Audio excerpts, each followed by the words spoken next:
जय हिंद जय बिहार। आज जिस पाठ को हम पढ़ने जा रहे हैं, जिस अध्याय को पढ़ने जा रहे हैं, हमको पढ़ने और पढ़ाने में गर्व महसूस हो रहा है। और गर्व का मुख्य कारण है कि एक हमारे भारत की महिमा का विदेशी बखान किए हैं, चर्चा की, इसकी विशेषता बता रहे हैं, इसके कण कण की विशेषता बता रहे हैं। नदी, निर्झर, तालाब, वनस्पति, खनिज संपदा, यहाँ के लोग, यहाँ के लोगों का प्यार, यहाँ की भाषा, बहुभाषी क्षेत्र, इन सबों के प्यार भरा संदेश दे रहे हैं हमारे विदेशी, और जिनका नाम है मैक्स मुलर। मैक्स मुलर ने भारत आए और आने के बाद यहाँ का जो दृश्य देखा, यहाँ के लोगों का जो प्यार देखा, एकता, भाईचारा देखा, उन सारे चीजों का बखान किए हैं। इसमें आपको भी दिल लगा के, दिल थाम के बैठ करके सुनने की जरूरत है और इसे देखिए। मेरी एक कोशिश है, मेरा एक प्रयास है, हम इसके कण कण से आपको जानकारी इकट्ठा करके आप तक पहुंचा दें। सबसे पहले हम इस महान लेखक के आभारी हैं जिन्होंने हमारे भारत की महिमा का गुणगान किया है। ये भारत कल भी सोने की चिड़िया थी, लुटा गया, यह सब अंग्रेज लूट के ले गए, फिर भी आज भी सोने की चिड़िया है और कल भी सोने की चिड़िया रहेगा।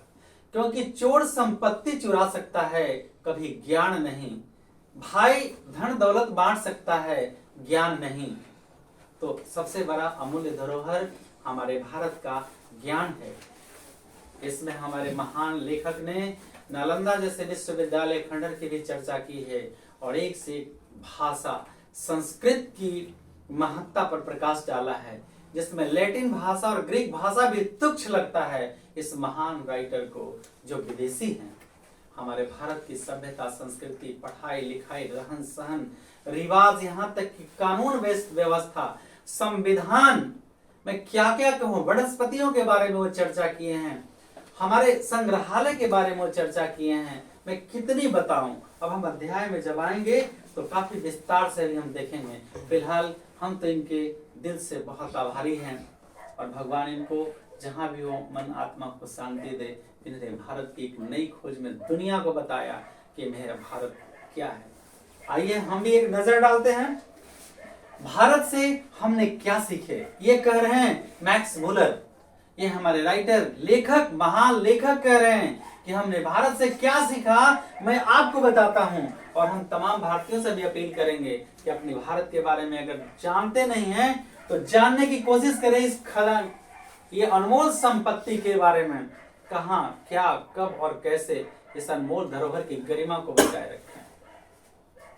जो व्यक्ति के पास गंगा जी नजदीक में होता है उसमें सारे क्रियाक्रम करता है, इसलिए उसकी महत्ता को नहीं समझ पाता। लेकिन दूर से जब गंगा जी लोग आते हैं तब बोतल में पानी भर ला जाते हैं। जरा सोचिए, एक विदेशी भारतीय धरती पर आकर के इतना गुणगान कर गया और हम भारत के लोग भी अपने भारतीय भाषा बोलने पर अपमानित महसूस करते हैं। ये हमारे लिए बहुत ही मतलब क्या बोलूं, दुख की बात है, बहुत बड़ी विडंबना है। ये हमारे राइटर हमारी धरती पर संस्कृत विद्या का ज्ञान हासिल किए, अपनी भाषा में हमारे हितोपदेश को, हितोपदेश जो हमारा ग्रंथ एक तरह से कह दें, उसकी भाषा संस्कृत भाषा से अपनी भाषा लेकिन भाषा में अनुवाद कर दिए और बताइए कि यहाँ पे खजाना ही खजाना है हितोपदेश में। आइए देखते हैं और बहुत सारे चीजें, बस दिल लगा के देखिए, आज बताएंगे। एक महान राइटर से हम भी सीखेंगे कि हमारे भारत में क्या क्या है, भारत से हमने क्या सीखा। मैक्स मुलर बता रहे हैं, इनकी जरा इनके बारे में जान लें। ये विश्वविद्यालय विद्वान फ्रेडरिक विश्वविख्यात है, ये दुनिया जानती है इनको।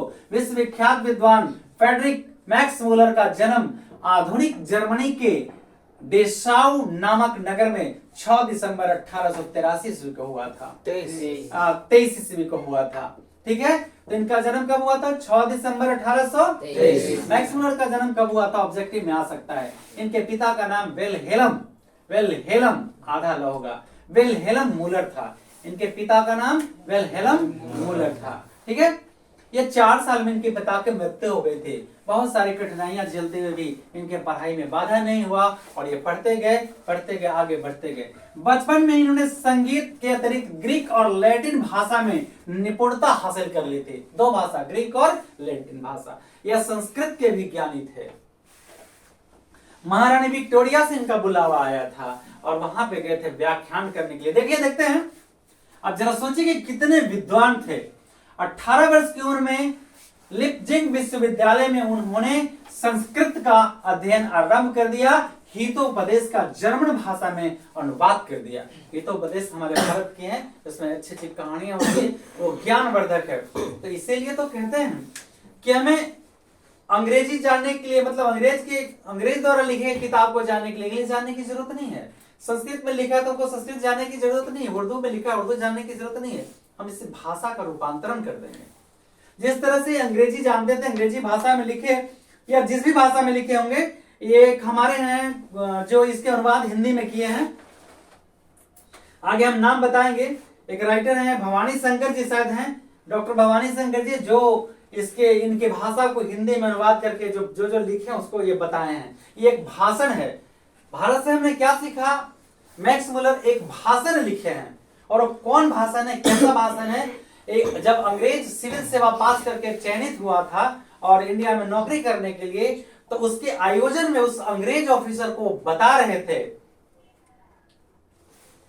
आप हरकत कर रहे, भारत के बारे में वो जो चुने गए सिविल सेवा के अंग्रेज ऑफिसर्स लोगों को ये सलाह दे रहे थे कि भारत स्वर्ग है, ये जन्नत है, यहाँ बहुत कुछ सीखने के लिए मिलेगा, इसलिए दिल लगा काम करिए यहाँ पे और सीखिए भी। स्वामी विवेकानंद ने इन्हें वेदांतियों का भी वेदांत कहा था, मतलब ज्ञानी है ये, मतलब क्या बोले, तत्व ज्ञानी, भूतत्व ज्ञानी, बहुत सारे ज्ञान इनके अंदर है। महारानी विक्टोरिया ने 1868 ईस्वी में इन्हें प्रकांड पांडित्य से प्रभावित होकर, इनके प्रकांड पांडित्य से, ये विद्वान थे संस्कृत के भी, व्याख्यान से प्रभावित होकर इन्हें आमंत्रित किया था और संस्कृत में कुछ जानने के लिए, कुछ था ऐसा जानने के लिए उनको बुलाया गया था और उन्हें जब वो व्याख्यान दिए तो उन्हें नाइट की उपाधि दी थी। अंग्रेजों का कोई उपाधि है ऐसा जो नाइट का उन्हें उपाधि प्रदान किया था, पर मैक्स मुलर ने नहीं लिया, उन्हें तुच्छ लगा, ये नहीं लगा कि हमारे योग्य है, तुच्छ महसूस किए और वह अस्वीकार कर दिए। भारत भक्त ये एक मैक्स मुलर भारत के भक्त थे। अब कहा माँ से प्रेम वही उसी को होगा जो माँ के दर्द को जानता होगा। पिता से प्रेम उसी बच्चा को होगा जो एक पिता के दर्द को महसूस करता होगा। जिसने माता पिता के महत्व को समझा ही नहीं, वो क्या किसी के वैल्यू को समझेगा, क्या किसी के महत्व को समझ पाएगा और क्या किसी को समझा पाएगा। ये भारत भक्त थे, संस्कृत के अनुरागी थे एवं वेदों के प्रति अगाध आस्था रखने वाले फ्रेडरिक मैक्स मुलर का 28 अक्टूबर 1900 ईस्वी में निधन हो गया। ये दुनिया से विदा हो गए ऐसे महान व्यक्ति। अब ये जो भाषण लिखा गया हमने पहले ही बताया था, मुलर जी भाषण लिखे हैं, क्यों लिखे हैं, काहे लिखे हैं, किसके सारे कारण हैं। देखिए भारतीय सिविल सेवा में चयनित युवा अंग्रेज अधिकारी का आगमन पर मैक्स मुलर ने एक भाषण लिखा था, जिसका एक अंश यह है। भाषा रूपांतरण, इसका भाषा जो रूपांतरित किया ये हिंदी भाषा में, और डॉक्टर भवानी शंकर त्रिवेदी हैं, द्विवेदी नहीं त्रिवेदी हैं। भवानी शंकर त्रिवेदी ने इस भाषा का रूपांतरण कर हिंदी में ये भाषण को लिख दिया है। जैसे भीमराव अंबेडकर एक भाषण को लिखे थे जो लाहौर में देना था, तो फिर वो उसका अंश लिया गया था। पहला लेसन क्या है जी, श्रम विभाजन और जातीय प्रथा, वो भी एक भाषण है और ये भी एक भाषण है, पर ये एक भाषण अंग्रेज द्वारा लिखा गया है और भारत के गुण का बखान किया गया है, कण कण का बखान किया गया है, उसको बताए हैं एक अंग्रेज। तो सोचिए हमारे दिल में, हमारी मिट्टी, हमारे शरीर में वही मिट्टी लगा है, सोचिए हमें कितना गर्व हो रहा होगा। सिर्फ वो भारत में आकर के कुछ सीखे तो उनको इतना गर्व हो रहा है, हमारे तो कण कण में वही मिट्टी लगा है जो भारत की है। आइए किताब की ओर एक झलक देखते हैं। अब लेसन प्रारंभ होता है मैक्स मुलर द्वारा लिखित भाषण में। इसका एक अंश अभी ये लिखे हैं, भारत से हमने क्या सीखा, मैक्स मुलर का भाषण। अब यहाँ से शुरू, ध्यान से सुनिएगा। एक एक शब्द में ज्ञान का संगम है, मतलब अपार भंडार भरा हुआ है। ये लोग कहते हैं सर्वविध सर्व संपदा और प्राकृतिक सौंदर्य से परिपूर्ण कौन सा देश है। ये कह रहे हैं कि कौन सा देश है जो प्राकृतिक संपदा सारे चीज से परिपूर्ण है। यदि आप मुझे इस भूमंडल का अवलोकन करने के लिए कहें तो बताऊंगा कि वह देश भारत है। वह कौन सा देश है जो परिपूर्ण है, भारत है। भारत जहां भूतल पर ही स्वर्ग की छटा बिखर रही है। देखिए क्या कर रहे विदेशी, हमारे धरती पर, भूतल पर, जमीन पर ही स्वर्ग की छटा बिखर रही है। यदि आप यह जानना चाहें कि मानव मस्तिष्क की उत्कृष्टतम उपलब्धियों का सर्वप्रथम साक्षात्कार किस देश ने किया है और किसने जीवन की सबसे बड़ी समस्याओं पर विचार कर उनमें से कईयों के ऐसे समाधान ढूंढ निकाले हैं कि प्लेटो और कांट जैसे महान दार्शनिक का अध्ययन करने पर भी यूरोपियन लोगों के लिए भी मनन करने के योग्य है, तो मैं कहूंगा भारत का ही नाम लूंगा। देखिए दो महान दार्शनिक का नाम आया, प्लेटो और कांट महान दार्शनिक थे। दार्शनिक मतलब था फिलोसफर, वहां जाना, उसके बारे में सोचना, स्टडी करना, अध्ययन करना और फिर उसका विस्तार से बखान करना, कण कण को समझना, इसे दार्शनिक कहते हैं। तो इन दोनों को कह रहे हैं कि अगर हमसे पूछेंगे आप लोग तो मैं सीधे बताऊंगा कि सारे चीज हमारे भारत में ही। तो कह रहे हैं मेरा भारत। कौन कह रहे हैं? Max Muller. ये सब चीज लगता है कि ये कण हमारा है।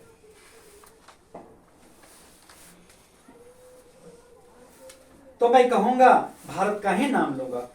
और यदि यूनानी, रोमन और सेमेटिक जाति के यहूदियों की विचारधारा में ही सदा अवगाहन करते रहने वाले हम यूरोपियनों को एक ऐसा कौन सा साहित्य पढ़ना चाहिए जिससे हमारे जीवन का अंतरिम, परिपूर्ण, अधिक सर्वांगीण, अधिक विश्वव्यापी, यूं कहें कि संपूर्णतया मानवीय बन जाए और यह जीवन ही क्यों अलग जन्मभूमि तथा शाश्वत जीवन भी सुधर जाए। तो मैं एक बार फिर से भारत का ही नाम लूंगा। ये कह रहे हैं कि एक अच्छा जीवन का निर्माण करना है, सारे गुण का समागम होने वाला, सारे गुण को दर्शाने वाला अगर देश है, गुण देने वाला अगर देश है तो सिर्फ भारत है। भारत में ही भाईचारा, प्रेम, दया, सहानुभूति, इन तमाम चीजों का सम्मिश्रण है। बाकी किसी भी देश में नहीं है। किसी देश में तो लोग माता पिता का सम्मान की बात तो छोड़ दीजिए, किसका बेटा कौन पता ही नहीं होगा। खैर इस पर ज्यादा व्याख्या नहीं करेंगे। इतना गुण है तभी तो हमारे विदेशी बता रहे हैं।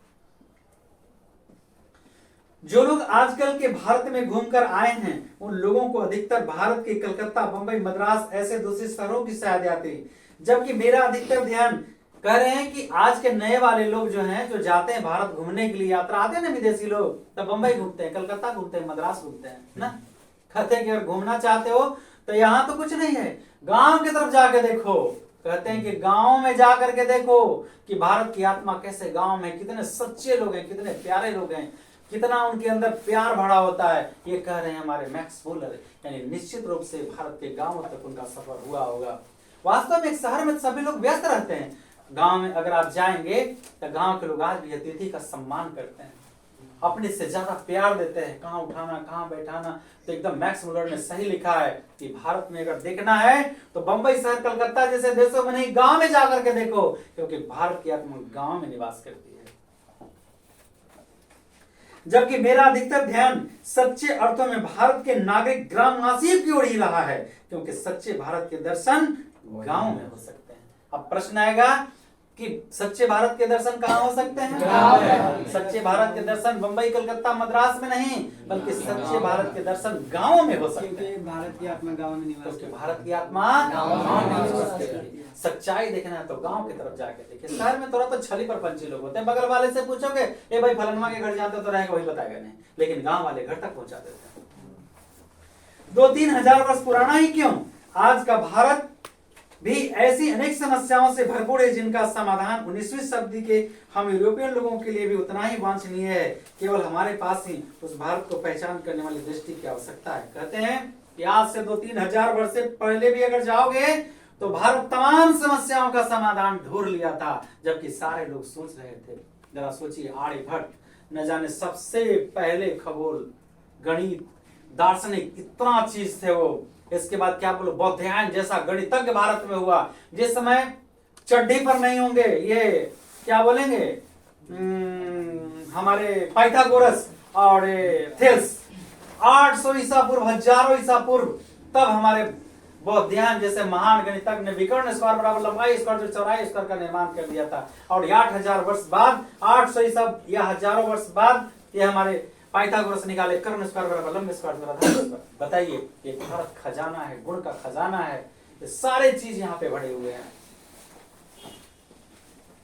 यदि आपकी अभिरुचि की पैठ किसी विशेष क्षेत्र में है तो उसके विकास और पोषण के लिए आपको भारत में पर्याप्त अवसर मिलेगा। कोई भी चीज चाहिए, पौष्टिक तत्व से लेके पोषण तक, ज्ञान से लेके विज्ञान तक, आइए भारत में, आइए, यहाँ सब कुछ मिलेगा। बस यहाँ है तो आप लोगों को इसकी महत्ता समझ में नहीं आती। कहते हैं पढ़ो बेटा, अपने देश का नाम रोशन करो, तो कहते हैं क्या मिलेगा। यदि आपने उन बड़ी बड़ी समस्याओं में रुचि है जिनके बारे में अपने यहाँ के श्रेष्ठतम विचारक सोच विचार किया करते हैं, तो आपको अपने भारत प्रवास को ज्ञान विज्ञान के क्षेत्र में निर्वासन समझ लेने की आवश्यकता नहीं। कहते हैं कि ज्यादा सोचिए मत, भारत में तो खुद खजाना है, विदेशों में क्या रखा है। जानिए तो अपने भारत देश के बारे में कम से कम, तब ना पता चलेगा। यदि आप भूविज्ञान, भूविज्ञान समझते हैं, जमीन, भू माने जमीन, भूविज्ञान यानी भूगोल से संबंधित हो में रुचि रखते हैं, तो हिमालय से लेकर श्रीलंका तक के विशाल भूप्रदेश का आपको प्रतीक्षा करना होगा। जानिए उसके बारे में। कहां से? हिमालय से लेकर के श्रीलंका तक के बारे में आप जानिए कि क्या है हमारे देश के अंदर। सेतु बना, कैसे बना, आज भी उसका खोज चल रहा है ना। हिमालय कैसे है, हिमालय वहाँ क्या क्या है, जड़ी बूटियां खोजिए ना भूवैज्ञानिक लोग, क्या खोजिएगा। भारत में सब धरोहर है, जानने की जरूरत है।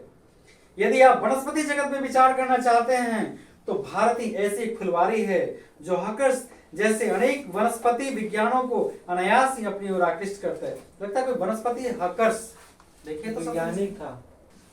जरा देखिए फिर से एक बार। यदि आप वनस्पति जगत में विचरना चाहते हैं तो भारत एक ऐसी फुलवारी है जो हकर्स जैसे अनेक वनस्पति वैज्ञानिकों को अनायास ही अपनी ओर खींच लेता है। हकर्स महान वैज्ञानिक थे, उनको अपनी ओर यहाँ के वनस्पतियां ने उन वैज्ञानिकों को खींच लिया, क्योंकि वनस्पति विज्ञान में जानना चाहते थे और ये अपने आप आकृष्ट हो गए। मतलब क्या बोलूं, वनस्पति के क्षेत्र में भी अनमोल धरोहर है। जैसे आपने देखा रामायण में, क्या देखा कि हिमालय में कौन था जड़ी बूटी जो लक्ष्मण को ठीक कर दिया था? संजीवनी। यदि आपकी रुचि जीव जंतुओं के अध्ययन में है तो आपका ध्यान ही हेकल की ओर अवश्य होगा। देखिए फिर हेकल एक वैज्ञानिक हैं, कहते कि जरूर यहाँ खोज किया होगा, जो इन दिनों भारत के कांतारों की छानबीन के साथ ही भारतीय समुद्र तट में मोती भी बीन रहे हैं। कौन मोती बीन रहे भाई? हेकल। भारत में भारत का यह निवास काल उनके जीवन के सबसे सुनहरे सपनों को सकारता है। जैसा मतलब उस समय जो किए हैं उनके सपने साकार रूप में आज भी मौजूद कह रहे हैं। ये कौन कह रहे हैं? Max Muller. कि जानना है, दो का नाम लिया अभी, हेकल एक और पीछे दो, तो ये उनका नाम क्या था? वनस्पति के क्षेत्र में कौन थे? हकर्स। और जीव जंतु के बारे में हेकल। दो का नाम आया है जो भारत में आकर स्टडी किए और खजाना मिला इन्हें। यदि आप निवृंस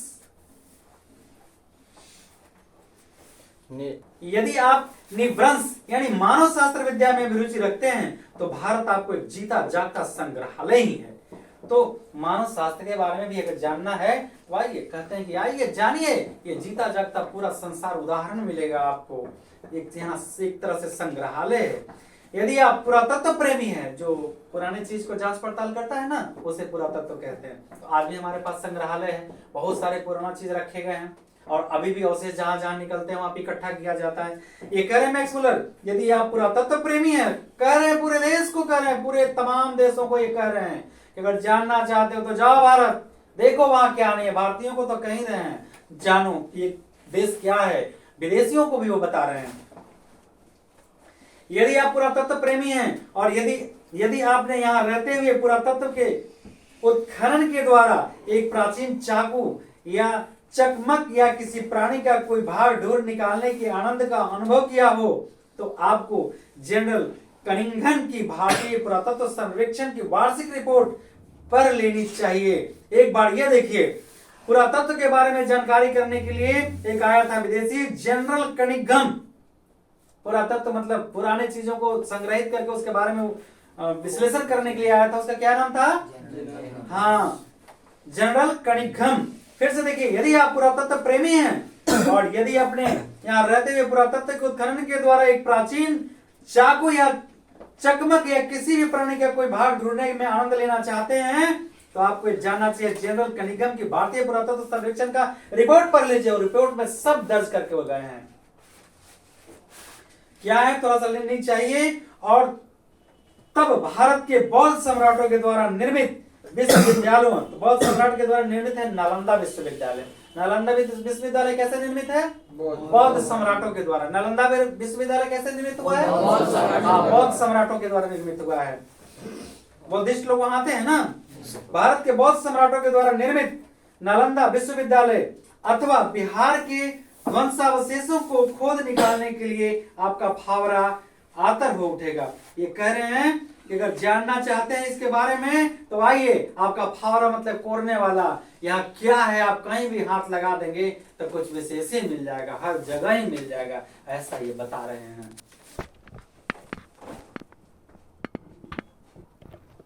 यदि आपके मन में पुराने सिक्कों के लिए लगाव है तो भारत भूमि में ईरानी, कैरनियन, थ्रेसियन, पार्थियन, यूनानी, मैकेडियन, सको, रोमन और मुस्लिम शासकों के सिक्के प्रचुर परिणाम में उपलब्ध मिलेंगे। देखिए यहां कह रहे हैं कि सभी के सिक्के यहाँ हैं। किस किसके हैं? ईरानी, कैरियन, थ्रेसियन, पार्थियन, यूनानी, मैकेडियन, सको, रोमन और मुस्लिम शासकों के सिक्के आज भी यहाँ प्रचुर मात्रा में मौजूद हैं। सभी संग्रहालय में व्यवस्थित किए गए हैं। जब वारेन हेस्टिंग्स भारत का गवर्नर जनरल था, कब? जब वारेन हेस्टिंग्स भारत का गवर्नर जनरल था तो वाराणसी के पास उसे 172 दारिस नामक सोने के सिक्के से भरा एक घड़ा मिला था। देखिए जब हमारा यहाँ गवर्नर जनरल वारेन हेस्टिंग्स था उस समय बनारस में 172 दारिस नामक सोने के, क्या नामक? दारिस नामक सोने के सिक्के मिले थे। तो भेज दिया था अंग्रेज के पास वो। देखिए हाँ, बहुत बढ़िया मिला था। तो वारेन हेस्टिंग्स ने अपने मालिक ईस्ट इंडिया कंपनी के निदेशक मंडल की सेवा में सोने के सिक्के यह समझकर भिजवा दिए कि यह एक ऐसा उपहार होगा जिसकी गणना उसके द्वारा प्रेषित सर्वोत्तम दुर्लभ वस्तुओं में की जाएगी। यह तो भेजा कि हाँ वहां के मालिक हमको मतलब अच्छा कहेगा, ये बहुत अच्छा चीज मैं भेज रहा हूं, ये तोहफा के रूप में है, इसको संरक्षित करके रखा जाएगा। तब बंदर जाने आदि के सवाल गला दिया। इस प्रकार वह स्वयं को अपने मालिकों की दृष्टि में एक महान उदार व्यक्ति प्रमाणित कर देगा। किंतु उन दुर्लभ प्राचीन स्वर्ण मुद्राओं की यही नियति थी कि कंपनी के निदेशक उनका ऐतिहासिक महत्व नहीं जान पाया और उन्हें उन मुद्राओं को क्या किया? गला दिया। जिस तरह से माँ बाप आपको जन्म देता है उसको लात मार के निकाल देते हैं, निकालते हैं ना। उसी तो अंग्रेजे तो हैं आप लोग, या हम लोग भी तो वही हैं। तो महत्व को जानिए। जिस चीज के क्या बेटा? इंडियन है। इंडियन मेरा कहने का मतलब कैसे था कि महत्व को नहीं समझा तो गला दिया। तो इसी तरह से माँ बाप को भी आप लोग निकाल ही देते हैं। निकाल देते हैं। जरा भी शर्म हया अगर है तो ये मत कहिए कि माँ बाप की सेवा मैं करता हूँ, ये मत कहिए कि माँ बाप मेरे साथ रहते हैं, कहिए कि माँ बाप के साथ हम रहते हैं। ये अच्छा नहीं लगता है? पिताजी माँ जी माँ मेरे तरफ है। रे माँ के तरफ तो सारे संपत्ति माँ का, माँ तेरे तरफ है या तू माँ के तरफ है? माँ के तरफ है। मतलब ये अंग्रेज कितना वफादार था कि यहाँ से 172 सोने के सिक्के भेजा कि इसे संरक्षित रखा जाएगा। अब बेवकूफ क्या किया? गला दिया। अब यह आप लोगों पर निर्भर करता है कि आप ऐसी दुर्भाग्यपूर्ण घटना भविष्य में कभी ना होने दे। तो पुराने चीज जब मिलेंगे तो उसे नष्ट नहीं करना है, उसे संरक्षित रखना है, आने वाले पीढ़ियों के लिए दिखाने के लिए यह अवशेष आपको रखना चाहिए। दैवत विज्ञान पर भारत के प्राचीन वैदिक दैवत विज्ञान के कारण जो नया प्रकाश पड़ा है उसके फलस्वरूप संपूर्ण दैवत विज्ञान को नया स्वरूप प्राप्त हो गया है। कहीं भी देवी देवता का पूजा होता तो कहाँ है? वो कौन सा देश है? भारत। भारत कहता है कि भारत तो सारे जितने धर्मावलंबी हैं सबसे ज्यादा कहा भी जाता है कि भारत तो पर्वों का देश है। कभी छठ, कभी दीपावली, कभी ईद, कभी मुहर्रम, कभी ईसा का जन्म होता है ना, कभी ऐसे हम लोग जो पर्व मनाते, ईस्टर, गुड फ्राइडे। ये भारत जैसा उन्नत देश, अच्छा देश, धर्मावलंबी देश, सभी का मिला के चलने वाला, भाईचारे संबंध रखने वाला और इतना अच्छा प्रेम का देश कहीं नहीं मिलेगा।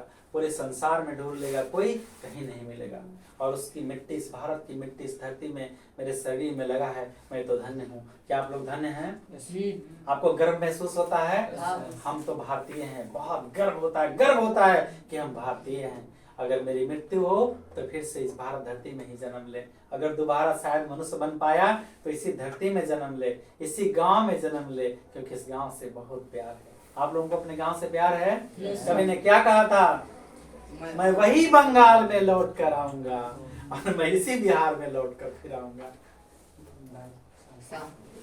हाँ हाँ, शाहपुर में ही आऊंगा। ये शाहपुर, स्व से शाहपुर, स्व से स्वर्ग, स्व से सहारा। ये शाहपुर वाले सबको सहारा देते हैं, ठीक है ना?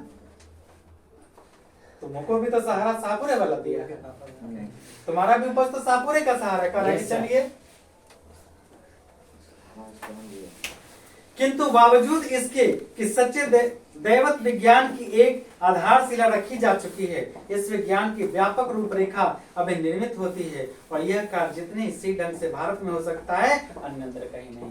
मंदिर मस्जिद जो बनाए जाते हैं, सबसे ज्यादा भारत के लोग प्यार करते हैं समूह के साथ। एक ही जगह मंदिर, चर्च, गुरुद्वारा, सब में हम लोग जाते हैं। नीति कथाओं के अध्ययन क्षेत्र में भी भारत के कारण नव जीवन का संचार हो जाए। नीति कानून वगैरह का जो यहाँ व्यवस्था रहता है, एक दूसरे के साथ प्यार, ऐसा करोगे तो ऐसा होगा, गलत करोगे गलत परिणाम निकलेगा। चोरबन नहीं समझ में आता है, जो लुचवन है उसको भी समझ में नहीं आता है, जो दलाली करता, दूसरे की चापलूसी करता, उसको सब बात खराब लगेगा, वो देखो नहीं करेगा। हम बोल रहे हैं तो बंद कर देगा, लेकिन हम कहते कि देखो देखो एक बार, समझो कि ये मेरा भारत की मिट्टी लगा, हम स्वच्छ पवित्र बनाए इसे, न कि किसी के पेट पर, किसी के पेट पर लात मारे और चाकू पीठ पर मारे। नीति कथाओं के अध्ययन क्षेत्र में भी भारत के कारण नव जीवन का संचार हो चुका है, क्योंकि भारत के कारण इस समय समय पर नानाविध साधनों और मार्गों के द्वारा अनेक नीति कथाएं पूर्व से पश्चिम की ओर जाती है। पूर्व से शुरू होकर कहाँ जाती है? पश्चिम तक ये पहुंचती है। यानी यहीं से सारे उपज, अगर विदेशी भारत में आ जाते हैं तो यहाँ के रहन सहन, बोल चाल, भाषा। अभी तुरंत एक विदेशी लड़की, इटालियन या कौन, तो तुरंत शादी किया और कहा चाइनीज थी, वो कहा ग्रेट इंडियन, ग्रेट इंडियन। हाँ, बिहार में आके किया ना, तो ये मेरा भारत है। हमारे यहाँ प्रचलित कहावतों और दंत कथाओं का प्रमुख स्रोत अब बौद्ध धर्म को माना जाने लगा है। देखिए इस लाइन को, हमारे यहाँ प्रचलित कहावतों और दंत कथाओं में प्रमुख स्रोत अब बौद्ध धर्म को माना जा रहा है। देखिए बौद्ध धर्म तो कहाँ से शुरू हुआ था? भारत। कहाँ से? बिहार से। और जो पूरे विश्व में आज फैल गया बौद्ध धर्म, तो हमारा ये धर्म गुरु भी है भारत। किंतु यहाँ भी अनेक समस्याएं ऐसी हैं जो अपने समाधान की प्रतीक्षा कर रही हैं। उदाहरण के लिए शेर की खाल में गधा, मतलब कुछ मुहावरा है। शेर की खाल में गधा, मतलब उसको क्या बोले? शेर की खाल में गधा कहने का मतलब कि गधा अगर शेर का खाल पहले तो गधा शेर हो जाएगा। तो ये कुछ मुहावरा दंत कथाएं जो ऐसी भाषा में प्रचलित है जो किसी के एक शिक्षा भी देने का काम करता है। शेर के खाल में गधा हो तक तो शेर बन जाएगा, है ना? ऐसे मुहावरा है। कहावत को ही ले लीजिए। यह कहावत सबसे पहले यूनान के प्रसिद्ध प्राचीनतम दार्शनिक प्लेटो, देखिए प्लेटो के कर्टिलस में मिलती है। देखिए ये जो मेरी कहावत है वो महान दार्शनिक प्लेटो के कोई किताब लिखा हुआ है, कर्टिलस में मिलती है। तो क्या यह कहावत पूर्व से उधार ली गई थी? पूर्व से पश्चिम की ओर गया ना, भारत से पश्चिम की ओर गया ना। तो जब ये प्लेटो की किताब में मिला है, इसका मतलब क्या हुआ? इसका मतलब हुआ कि ये भारत से ही गया है। तो क्या यह कहावत पूर्व से उधार ली गई थी? और इसी प्रकार हम नेवले या चूहे से संबंध उस नीति कथा को भी ले सकते हैं जिसे एफ्रोडाइट ने एक सुंदरी के रूप में परिवर्तित कर दिया था। देखिए फिर एक मुहावरा के बारे में बताया और नाम भी बताया यहाँ पर। किंतु जो एक चूहे को देखते ही तत्काल उसकी ओर आकृष्ट हो गई थी, यह भी संस्कृत की एक कथा से सर्वांश में मिलती जुलती एक कहानी है। किंतु प्रश्न यह उपस्थित होता है कि यह कहानी यूनान में कैसे पहुंची और यहाँ ईसा पूर्व 4वीं सदी में ही स्ट्रैटिस की कहानियों में स्थान कैसे ले लिया? ये कह रहे कि जो दंत कथाएं हैं स्ट्रैटिस की कहानियों में कैसे आ गया? मतलब भारत से ही लिया गया होगा, आए होंगे कोई फिलोसफर दार्शनिक आए होंगे, यहां से उठा ले गए। जैसे सोना के 172 सिकवा ले गया था, गला दिया तो गला दिया तो थोड़े कुछ मिलेगा। इस क्षेत्र में भी अभी बहुत काम करना होगा। अब देखिए, हमें इससे भी और अधिक प्रयत्न युग में प्रवेश करना होगा। वहां भी भारत तथा पश्चिम की अनेक दंत कथाओं में आश्चर्यजनक अनुरूपताएं मिलेंगी। यद्यपि अभी यह निश्चित रूप से नहीं कहा जा सकता है कि दंत कथाएं पूर्व से पश्चिम की ओर अथवा पश्चिम से पूर्व की ओर गई। नहीं भाई, पूर्व से पश्चिम की ओर गई है, क्योंकि दंत कथा तो हमारे भारत का है, तो वहां से कैसे आ जाएगा? तथापि यह असंदिग्ध रूप में प्रमाणित हो चुका है कि सोलोमन के समय में ही भारत, सीरिया और फिलिस्तीन के मध्य आवागमन के साधन सुलभ हो चुके थे। लीजिए, प्रमाण मिल गया। कहता है प्रमाणित हो चुका है कि सोलोमन के समय में ही भारत, सीरिया और फिलिस्तीन के मध्य आवागमन के साधन हो गए थे। मतलब भारत से ही ये भाषाएं वहां गई हैं। कुछ संस्कृत शब्दों के आधार पर इस निष्कर्ष पर पहुंचते हैं कि हाथी दांत, बंदर, मोर, चंदन आदि जिन वस्तुओं को ओफीर से निर्यात की बात बाइबल में कही गई है, वे वस्तुएं भारत के सिवा कोई और देश में नहीं मिलता है। जो बाइबल में चर्चा किया गया है हाथी के दांत का, चंदन का और जो चीज कही गई है वो केवल कहां मिलता है? भारत।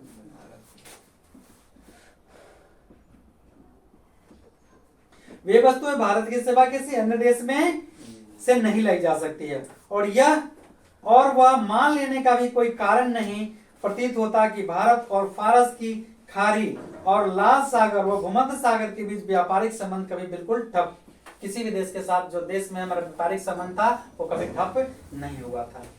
यहां तक कि शाहनामा के रचना काल यानी 10वीं और 11वीं सदी की बात कर रहे हैं में भी भारत के साथ यूरोप के व्यापारिक संबंध बंद नहीं होते। 10वीं 11वीं सदी आज की बात है, आज हम 21वीं सदी में चल रहे हैं। तो जब बंदे नहीं हुआ था तो फिर सब तो भारत से ही गया होगा। आप में से कईयों ने भाषाओं का ही नहीं भाषा विज्ञान का भी अध्ययन किया होगा, तो आपको क्या भारत से बढ़कर कोई दूसरा देश दिखाई देता है जहां केवल शब्दों का ही नहीं बल्कि व्याकरणात्मक तत्वों के विकास और क्षय से संबंध भाषा वैज्ञानिक समस्याओं के अध्ययन का महत्वपूर्ण अवसर प्राप्त हो सके? वहां आपको आर्य, द्रविड़ और मुंडा जैसे अनेक भारतवासी जातियों को बोलचाल की भाषाओं का ही नहीं अपितु उनके साथ यूनानी, पुच्ची, हुण, अरब, ईरानी और मुगल आक्रमणकारियों और विजेताओं की भाषाओं के सम्मिश्रण की अत्यंत रोचक भाषा वैज्ञानिक समस्याओं के अध्ययन की भी सुयोग अवसर प्राप्त होते हैं। कहते कि बहुत सारे भाषाएं हैं जो हमारे भारत से मिलती जुलती हैं, विदेशियों की भाषाएं बहुत से भारत से मिलती जुलती हैं। तो आया गया होगा, आवागमन हुआ होगा, रहा होगा तो भाषाएं सीखे होंगे। अब हम आपको बोलते हैं इचनी सी, आप लोग जानते हैं क्या है? इचनी सी ये चाइनीज भाषा है, गिनती है 1 2 3 4। मार्शल आर्ट में सिखाया जाता है इचनी सी 1 2 3 4।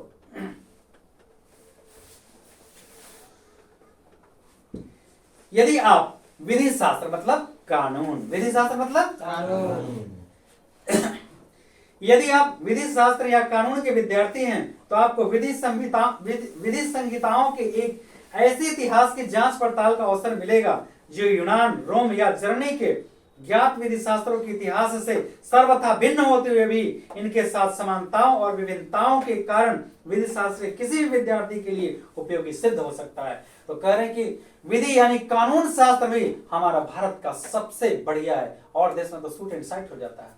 अब मान लीजिए हमारे देश के संविधान में क्या लिखा है, किसी को फांसी की सजा नहीं देती। जैसे एक सवाल उठता है, फांसी के बाद अगर हमको पता चल गया हमारे देश में फांसी की व्यवस्था खत्म लगभग हो चुकी है, एकदम ऐसा ही पूर्ण रूप से जो आपराधिक प्रवृत्ति का होता है, आतंकवादी वगैरह जो काफी को नुकसान पहुंचा चुका, तो शायद, लेकिन हमारे देश में सब परंपरा खत्म हो चुका है। अब मान लीजिए हम किसी व्यक्ति को जान गए, बहुत देश में शूट कर देता है, किल करवा देता है, मतलब हैंग करवा देता है, फांसी लगा देता है। तो अगर मान लिया कि कोई अपराधी को साबित कर दिया गया कि अपराधी है, इनको फांसी लगा दिया गया, और बाद में पता चला कि अपराधी नहीं है, तो उसे वापस ले आएंगे? तो कहते हैं, ये कह रहे विद्वान कि भारत में जो कानून व्यवस्था है, नीति भी है, और जो विधि विज्ञान है, विधि शास्त्र है, वो भी बिल्कुल सत्य है, और एकदम जिसमें जीवात्मा उसमें महसूस कर सकते हैं कि ये कानून व्यवस्था यहाँ का सही रूप से चलता है। बहुत देश में तो गोली मार दिया जाता है। हाँ 14 से 15 में सऊदी में भाई। तो ये विभिन्नताओं के कारण विधि शास्त्र की किसी भी विद्यार्थी के लिए बहुत ही उपयोगी है। उदाहरण के लिए हम धर्म सूत्र या समयाचारिक सूत्रों को ही ले लें। ये धर्म सूत्र मानव धर्मशास्त्र जैसे प्रवृत्ति विधि ग्रंथियों के आधारभूत सामग्री उपलब्ध कराते हैं। देखिए बहुत सारे धर्मशास्त्र के बारे में, जैसे हमारा गीता पर हाथ रख के कसम खाते हैं ना, है ना, तो धर्मशास्त्र से संबंध कि हम झूठ नहीं बोलेंगे। इस्लाम तो कुरान पर, बाइबिल पर, तो धर्मशास्त्र से संबंध रखा गया है किस पर? कानून व्यवस्था पर, कि ताकि लोग झूठ ना बोले, धर्म से डरे। आज जो लोग धर्म को नहीं मानते वो समझिए रावण के चाचा होंगे, है ना, कहते हैं मैं ही 4 अक्षर जान गए, मैं ही भगवान हूँ। भगवान कहाँ है? अरे मूर्ख, भगवान तेरे को दर्शन दे देंगे। जो वर्षों बरस तपस्या कर रहा है, शुद्ध आत्मा है, शायद ईश्वर की उनको अनुभूति होती है। हम जैसे जाहिलों फरेबियों को भगवान दर्शन दे देंगे? सुबह से लेकर शाम तक झूठ बोलना। मैं दूसरे के कहने की मेरी औकात नहीं है, लेकिन लगता है किसी को कि ऐसा है तो सुधर जाइए।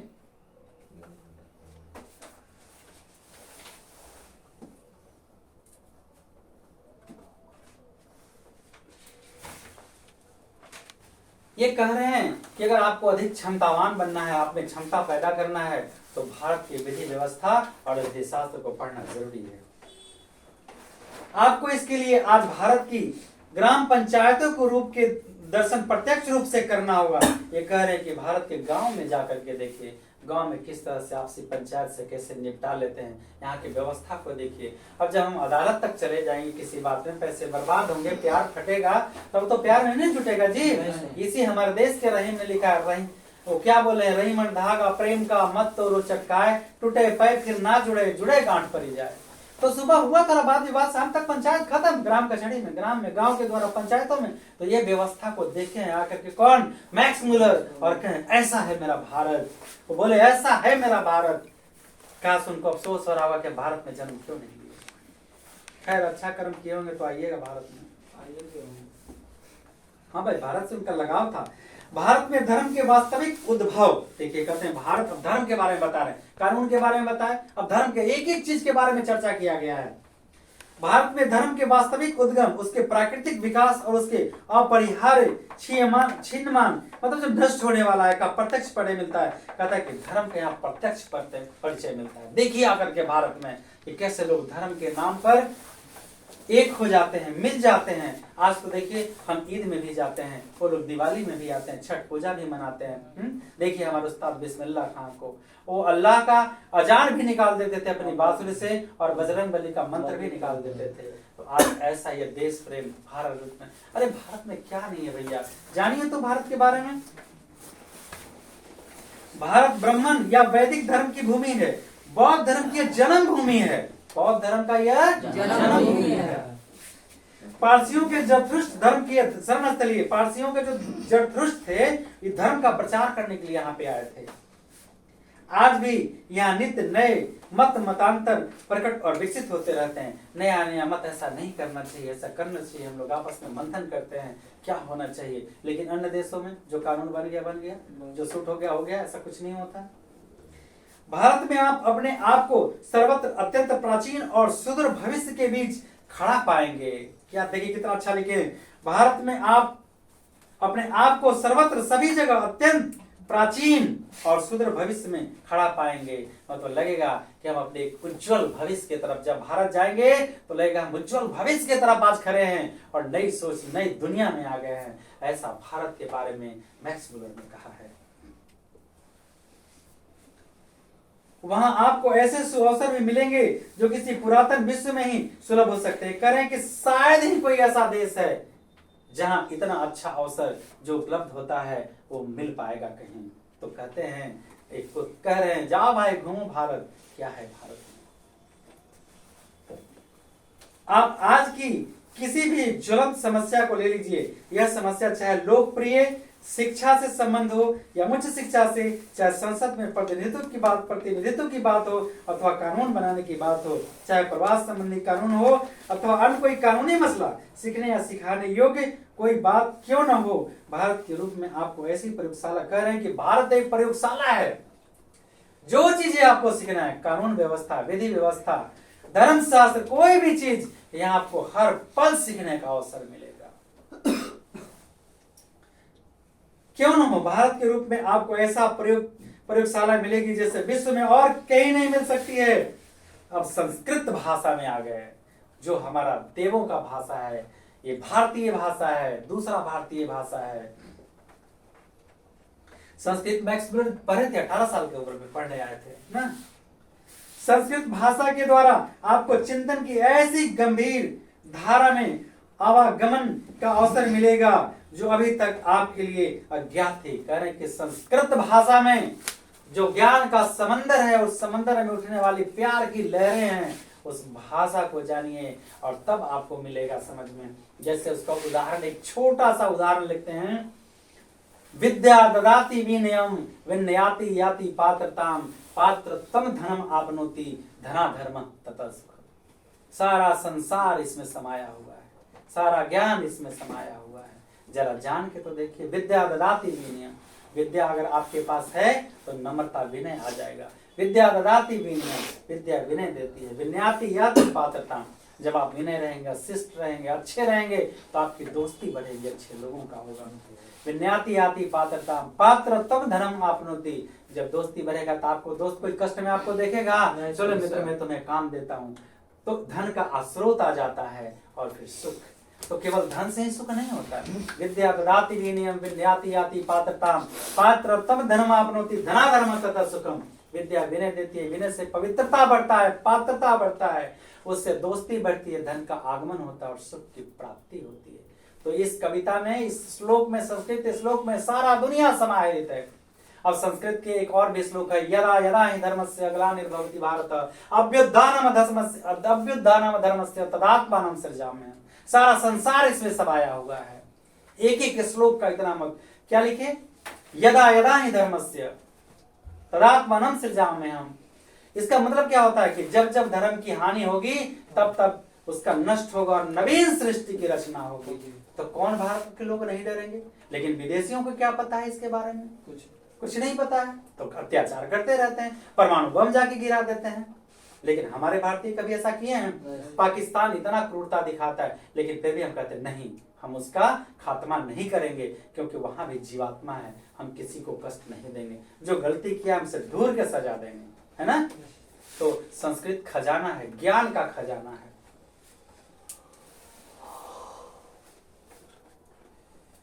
संस्कृत भाषा के द्वारा आपको चिंतन की ऐसी गंभीर धारा का अवगाहन का अवसर मिलेगा जो अभी तक आपको अज्ञात थी। यहाँ आपको मानव हृदय की गहनतम सहानुभूति और सदायता को जगाने वाला पाठ प्रचुर परिमाण में यहाँ पढ़ने को मिलता है। कहता है यहाँ आत्मीयता है, सबके अंदर इंसानियत है, प्रेम है, ये मिलता है भारत के अंदर। अगर कोई विदेशी पढ़ने आ जाएगा और इंडियन से दोस्ती हो जाए तो कितना प्यार करता है वो। कहता है यहाँ के लोग छली नहीं होते, झूठ नहीं बोलते हैं। लेकिन बाकी, अरे अंग्रेज क्या किया था? हमारे मुल्क पे छल करने ना आया था, कहा कि हम व्यापार करेंगे, यहाँ कब्जा कर लिए तो फायदा उठाया, तकूच के भगा जाओ। हम अपनी रक्षा करना भी जानते हैं, प्यार करना जानते हैं, तो रक्षा भी करना जानते हैं। अब देखिए मानव के बारे में कुछ कह रहे हैं। मानव मस्तिष्क के इतिहास के उस अध्ययन में, या यूं कहूं कि हमारे अपने स्वरूप के अध्ययन में, अपने सच्चे आत्मरूप की पहचान में भारत का स्थान किसी भी देश के बाद दूसरे नंबर पर नहीं रखा जाता है। कि अगर किसी चीज को जानना है, प्यार, किसी भी भाषा को, किसी भी तरह की चीज को जानना है, तो भारत का नाम कह रहे मैक्स मुलर पहला नंबर पर आएगा, दूसरा नहीं आएगा। यहाँ के लोग सच्चे होते हैं, मन मस्तिष्क के अच्छे होते हैं, साथ तो किताबों में लिखा है।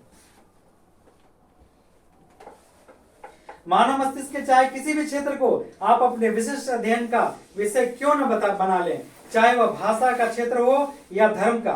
देखिए क्या कहता है, चाहे भाषा का क्षेत्र हो या धर्म का। क्या ये कह रहे हैं कि भाषा का क्षेत्र हो या धर्म का, देवत्व विज्ञान का हो या दर्शन का, चाहे विधि शास्त्र, क्या क्या बोल दिए। देखिए कह रहे हैं कि भाषा, यहाँ बहुभाषी लोग हैं, जैसे जाएंगे अगर अंग्रेजियों बोल लेंगे, हिंदियों बोल लेंगे, सब भाषा में आपको समझा देंगे, या तो बिन बोले भी संकेत में भी समझा देंगे। यहाँ ऐसे भाषी क्षेत्र के लोग हैं।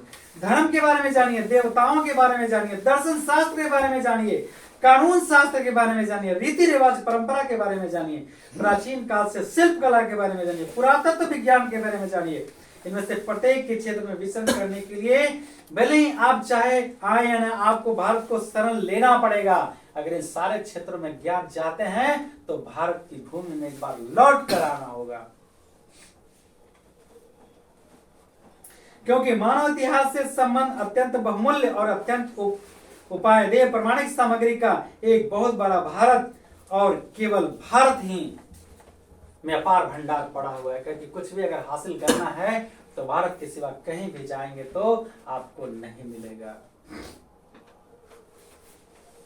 यदि आप भारत के इतिहास के किसी एक अध्याय का भी सम्यक अध्ययन, व्याख्यान, विचेतन कर लें तो आप पाएंगे कि हमारे स्कूलों और कॉलेजों में पढ़ाए जाने वाले इतिहास के सब अध्याय मिलकर एक क्षण के लिए भी उनकी बराबरी नहीं कर सकता।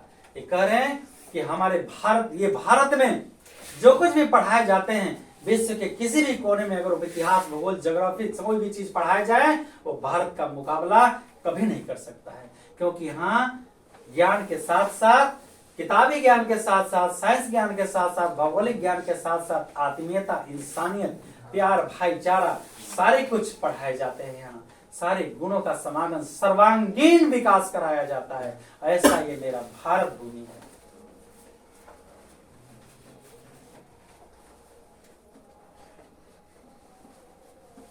मैं अभी आज के भारतीय साहित्य की चर्चा नहीं करना चाहता, किंतु भारत की उस अत्यधिक प्राचीन भाषा की चर्चा करना चाहूंगा जिनका नाम संस्कृत है।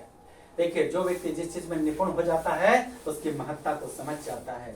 तो ये कह रहे हैं कि संस्कृत की चर्चा करके बता रहे हैं मैक्स मूलर। अब आप पूछेंगे कि संस्कृत में ऐसी क्या बात है जिसके कारण हम उस पर इतना ध्यान दें, तथा ऐतिहासिक दृष्टिकोण से संस्कृत सर्वातिशायी क्यों है। मतलब जिसमें सारे चीज, संस्कृत में कह रहे हैं कि सारे चीज सम्मिलित हैं।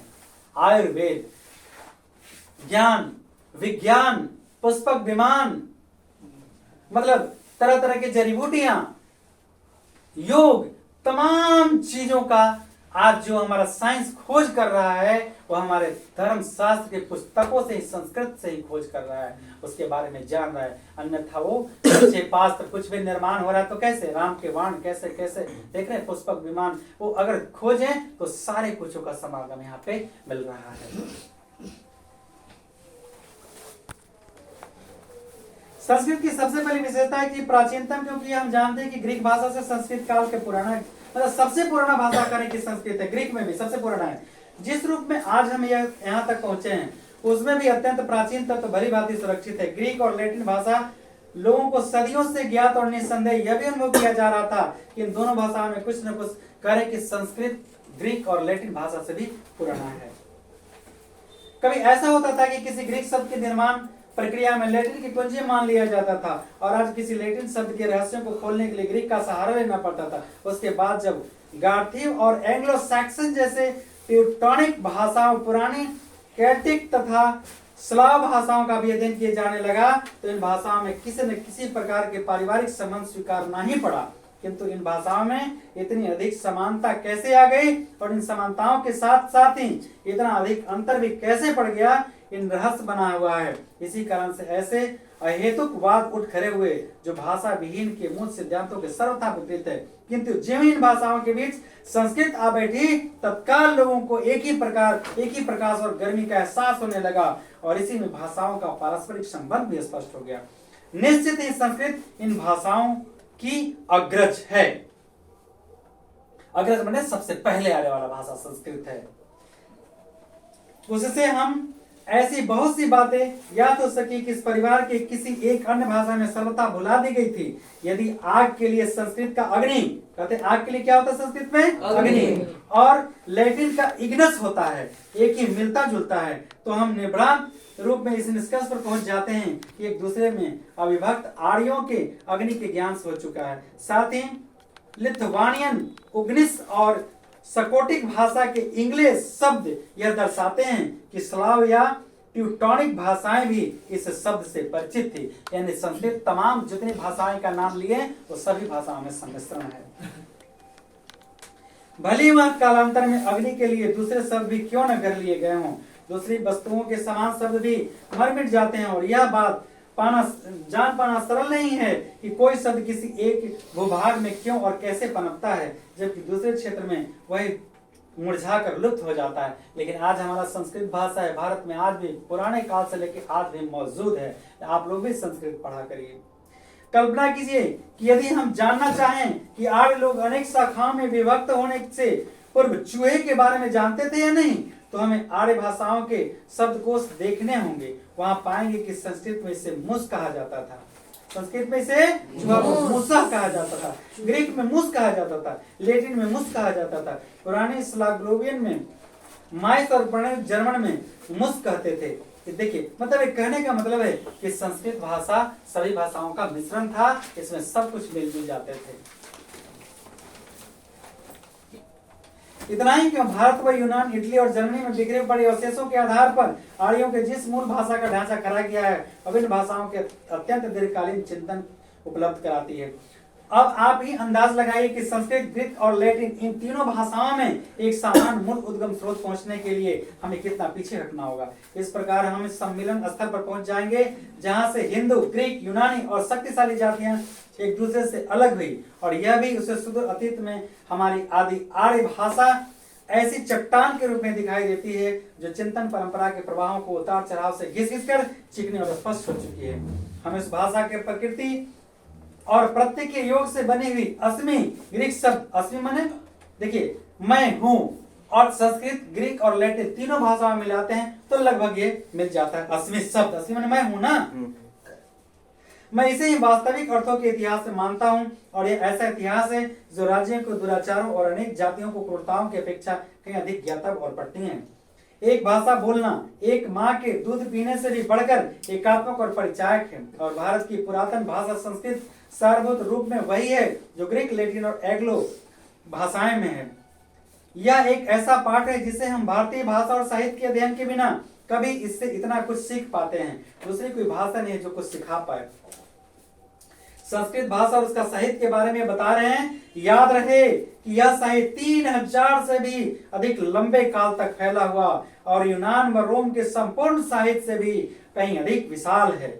मुझे उस एक दिन की भी याद है कि जब इतनी गर्मी थी कि किसी काम में मन नहीं लग रहा था, तभी एक सांध्य कक्षा में हमारे एक मास्टर डॉक्टर क्ली ने, ये मास्टर हैं मैक्स मुलर के, डॉक्टर क्ली ने बताया कि भारत में एक ऐसी भाषा बोली जाती जो ग्रीक और लैटिन ही क्यों जर्मन और रूसी से सर्वथा समान है। इनके मास्टर जी कह रहे थे कि ग्रीक और लैटिन के समान एक ऐसी भी भाषा है जो भारत में बोली जाती है।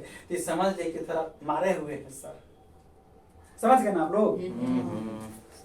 यह सुनकर पहले तो हम लोगों ने सोचा कि मास्टर साहब शायद हल्के फुल्के मूड में हैं और कुछ मजाकिया बातें कर रहे हैं, कि तो मास्टर साहब ने तो तत्काल नाम लिया संस्कृत, ग्रीक और लैटिन के संख्यावाचक शब्द सर्वनाम और समान धातु रूप श्याम पट पर लिख दिखाए।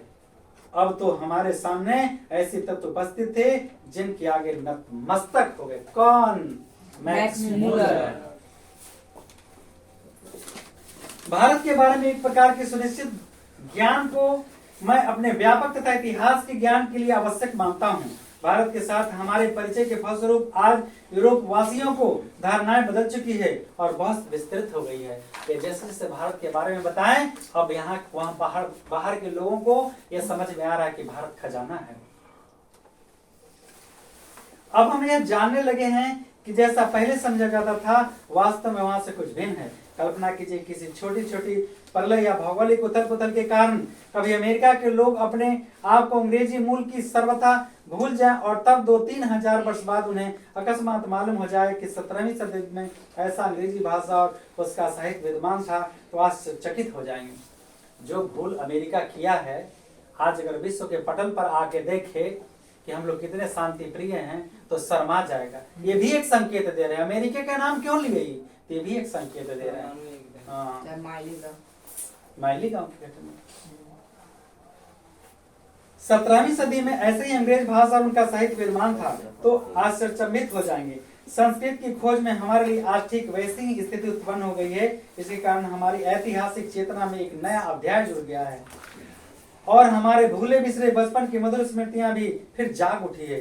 संस्कृत तथा दूसरी आर्य भाषाओं के अध्ययन ने हमारे लिए बस इतना ही किया हो सो बात भी नहीं है। इससे मानव जाति के बारे में अपने विचार व्यापक और उदार ही नहीं बने हैं तथा लाखों करोड़ों अजनबियों तथा बर्बर समझे जाने वाले लोगों को भी अपने परिवार के सदस्य की भांति गले लगाना नहीं सीखे हैं, अपितु अपने मानव जाति के संपूर्ण इतिहास को एक वास्तविक प्रकट किया है जो पहले नहीं पाया था। ये कह रहे हैं कि भारत चाहे कुछ भी हो सभी को गले लगाता है, चाहे बर्बर हो क्रूर हो सभी को प्यार देता है और उसे अपने तरीका से ढाल करके अच्छा बना देता है। अंग्रेज को भी तो हम लोग सबक सिखा दिए। भाषा विज्ञान के द्वारा हमने अब तक जो निष्कर्ष निकाले वे संस्कृत की सहायता के बिना कभी संभव नहीं था। आज हमारा इतिहास का यह अध्ययन प्रयत्न मानव को अपने पूर्व को, अपने वास्तविक पूर्व को पहचानिए इस फ्रेंच उक्ति की क्रियान्वित कर सकने योग्य बनाता है। इस प्रकार मनुष्य इस विश्व में अपना वास्तविक स्थान निश्चित कर पाता है और वह जान लेता है कि उसने अपनी जीवन यात्रा कहां से आरंभ की है, उसे कौन सा मार्ग अपनाना और कहां पहुंचना है। हम सब पूर्व में आए हैं, हम सब पूर्व से आए हैं। हमारे जीवन में जो कुछ भी अत्यधिक मूल्यवान है वह हमें पूर्व में मिला है और पूर्व को पहचान लेने से ऐसे व्यक्ति को जैसे इतिहास की वास्तविक शिक्षा का कुछ लाभ उठाया है। भले ही वह प्राच्य विद्या विशारद न हो तो वह अनुभव अवश्य होगा कि वह नानाविध स्मृतियों से भरे हुए पुराने घर की ओर जा रहे हैं। कह रहे हैं कि पुराने खजाने में लौटेंगे तो भारत में ही मिलेगा। खजाना माने धन दौलत नहीं होता, ज्ञान भी होता है। अगले वर्ष जब आप लोग भारत के तट पर पहुंचेंगे तो बजाय इसके कि आपका दिल बैठने लगे, मैं चाहता हूं कि आप में से प्रत्येक को ठीक वैसा ही अनुभव हो सके जैसा कि 100 वर्ष पहले सर विलियम जोन्स को उस समय हुआ था, जिन्होंने इंग्लैंड में आरंभ की हुई अपनी लंबी समुद्र यात्रा की समाप्ति पर क्षितिज से प्रकट होते हुए भारत के तट का दर्शन किया। सुनिए कैसे, वो कौन नाम बताए, सर विलियम जोन्स अपने भाषा में लिखे हैं। जिस भारत यात्रा की ललक मेरे मन में उठी थी पिछले 1783 के अगस्त में, उस देश के लिए मैं समुद्र यात्रा कर रहा था कि एक दिन संध्या के समय दिन भर में देखे गए दृश्यों की जांच पड़ताल करते हुए मैंने पाया कि भारत अब ठीक हमारे सामने है। फारस व ईरान हमारे बाईं ओर था। अब अरब सागर से आते हुए ठंडी हवाएं हमारे जहाज के पिछले भाग से टकरा रही थी। एशिया के सुवितीर्ण क्षेत्रों में चारों ओर से घिरी हुई ऐसा श्रेष्ठ रंगभूमि के मध्य अपने आप को पाकर मुझे जिस आनंद का अनुभव हुआ वह वस्तुतः अवर्णनीय है। मतलब उसे बता नहीं सकते हैं कि कितना खुशी का उन्हें अनुभूति हो रहा है, इतना प्राकृतिक सौंदर्य का उन्हें अपने आंखों से दर्शन किया, छटा देखा। एशिया की यह भूमि नाना विज्ञान की धात्री, आनंददायक, ललित एवं उपयोगी कलाओं की जननी, कितना विशाल विस्तृत व्याख्या कर रहे हैं। एशिया की यह भूमि कैसी है, एशिया महादेश की, एशिया की यह भूमि नाना विज्ञान की धात्री, आनंददायक, ललित एवं उपयोगी कलाओं की जननी, एक से बढ़कर एक शानदार कार्यकलापों की दृश्य भूमि, मानव प्रतिभा के उत्पादन के लिए अत्यंत उर्वर क्षेत्र तथा धर्म, राज्य, सरकार, कानून या विधि संहिता के रीति रिवाज, परंपराओं, भाषा, लोगों के रंग रूप और आकार प्रकार आदि की दृष्टि से अपनी अत्यधिक विविधता के कारण सदा में सर्वत्र सम्मान की दृष्टि से देखा जा रहा है। भारत के इतने बड़े गुण का बखान एक अंग्रेज किया है। मैं यह कहे बिना नहीं रह सका कि कितना अधिक विशाल और यह महत्वपूर्ण क्षेत्र अभी एक अनदेखा ही रह गया। कह रहे कि सब जगह तो नहीं घूमे, लेकिन जहां तक घूमे वहीं के व्याख्यान कर दिए। और कितने बड़े ये ठोस लाभ अभी तक प्राप्त नहीं किए जा सके हैं। भारत को सर विलियम जोन्स अपने अभी न जाने कितने स्वप्नदर्शियों की आवश्यकता है। कह रहे हैं कि कितने लोग इसे देखना चाहेंगे। भारत जोन्स द्वारा ये जो वृत्तांत सुनाया गया भारत की विशेषता, कितने लोग स्वप्नदर्शी है, स्वप्न में ही देख रहे हैं। आएंगे भारत तो देखेंगे। जब अपने जहाज के डेक पर अकेले खड़े 37 वर्ष के सन जोन्स ने देखा था कि सूर्य उपरांत सागर में डूब रहा है, सुर अप्रांत सागर में डूब रहा है, जिनके पीछे इंग्लैंड की सुमधुर स्मृतियां तथा उनके सामने भारत की आशा जगमगा रही थी। उन्हें ईरान तथा उसके प्राचीन सम्राट मानव प्रत्यक्ष रूप से उपस्थित लग रहे थे। अरब सागर की शीतल मंद समीर के झोंके उन्हें झुला रहे थे। ऐसे स्वप्नदर्शी ही यह समझ सकते हैं कि अपने सपनों को साकार और अपनी कल्पनाओं को वास्तविकता में परिणत कैसे किया जा सकता है। और सबसे इंपॉर्टेंट बात इस पैराग्राफ में लिखा है, जरा अच्छे से समझिएगा। और जो बात स्थिति आज से 100 वर्ष पहले थी, वो आज भी वैसी ही है, या यूं कहूं कि आज भी वैसी ही हो सकती है। यदि आप लोग चाहें तो भारत के बारे में वैसे ही सुनहरे सपने देख सकते हैं और भारत पहुंचने के बाद एक से बढ़कर एक शानदार काम भी कर सकते हैं।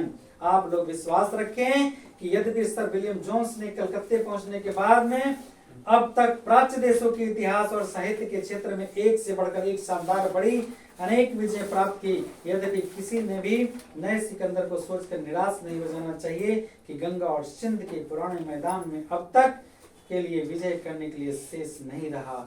यानी ये भाषण में जो सिविल सेवा में पास हुए थे अंग्रेज, उनको भारत के बारे में दृष्टांत बताए ताकि आप भारत की गरिमा को धूमिल ना करें, इसके महत्व को समझें और यहाँ अपने पद का सही उपयोग करें और भारत की तरक्की में अपना योगदान दे। ये किसने कहा था? मैक्स मुलर ने किसे कहा था? सिविल सेवा में पास अधिकारियों को कहा था, जो भारत में पास हुए थे सिविल सेवा के लिए। ये सबसे उच्च पद है, IAS, इंडियन एडमिनिस्ट्रेटिव सर्विस, भारतीय प्रशासनिक सेवा।